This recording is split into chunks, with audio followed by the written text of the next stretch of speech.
Etsy sellers split clean in two, the ones running on instinct and the ones running on data.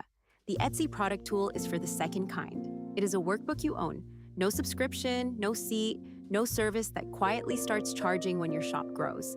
Open it, paste in your listings, and it starts doing arithmetic you would otherwise be doing in your head at 11 at night. It runs the same way in Excel on Windows, Excel on a Mac, Google Sheets, and LibreOffice, because every formula in it uses functions all four of them share. If you would rather work in Sheets, there is a one-click link in your download that gives you your own native copy, not an import, a real Google Sheet. The dashboard pulls it together. How many listings are losing money? How many are on a thin margin, your average margin? Where every dollar of a sale actually goes, broken out line by line. Nothing to fill in, it follows the other tabs. It is an instant download, and it is yours. The formulas are visible, the settings are exposed, nothing is locked, and there is no subscription.